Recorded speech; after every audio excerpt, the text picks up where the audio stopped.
Presentation today is by Dr. Joanne Nixon from the Northern Territory. Dr. Nixon is an infectious diseases physician at the Royal Darwin Hospital and has a broad generalist background and a particular interest in Aboriginal health, striving to improve access to care and health outcomes for Indigenous communities. Outside of medicine, she enjoys spending time in the great outdoors here in Northern Australia, exploring the Northern Territory with her young children and embracing the natural beauty that surrounds her. Today, Dr. Nixon will be presenting on VitaFoot, a double-blind randomized controlled pilot trial of micronutrient supplementation in people with non-healing diabetes-related foot ulcers. Thank you so very much, Dr. Nixon.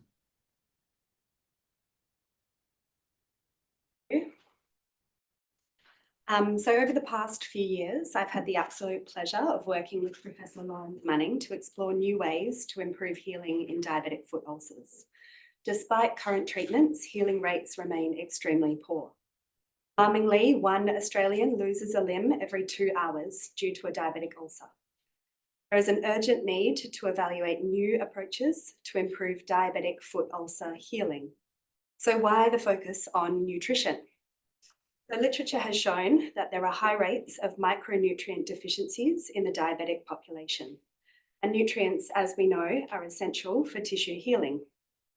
Small studies suggest benefits of vitamin C and zinc supplementation for wound healing, but larger trials are lacking. So we've conducted a pilot trial testing whether micronutrient supplements can become a safe, effective, and low-cost intervention for diabetic foot ulcers. So today, I hypothesize that 28 days of combination vitamin C, vitamin A, and zinc supplements result in greater reduction in wound area at 12 weeks compared to placebo. So we conducted a prospective, randomized, double-blind, placebo-controlled pilot trial. Participants were randomly allocated to either intervention or placebo arm. Intervention group contained vitamin C, 1,000 milligrams, vitamin A, 750 micrograms, and zinc, 25 milligrams in 3 capsules. Placebo capsules were identical in appearance. Patients continued with standard care. Detailed assessment of the index ulcer and blood tests were performed at baseline, 4-week and 12-week intervals. The primary outcome was a reduction in ulcer area from baseline to 12 weeks.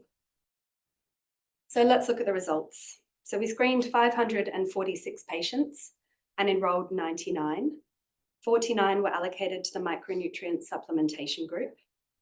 Patient characteristics, as you can see, were fairly similar between the two groups. Vitamin C and zinc deficiencies were high in groups.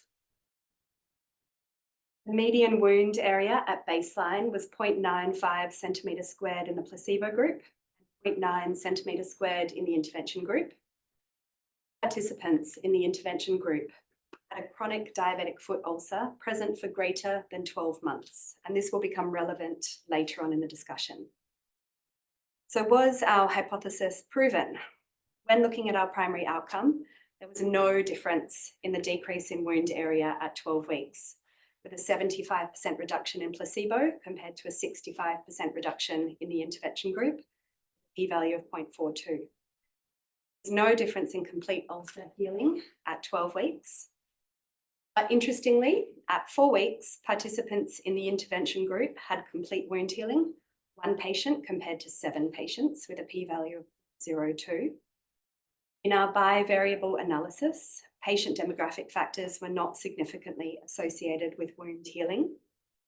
Larger baseline diabetic foot ulcer area was significantly less likely to completely heal 12 weeks, with a p-value of 0.0006.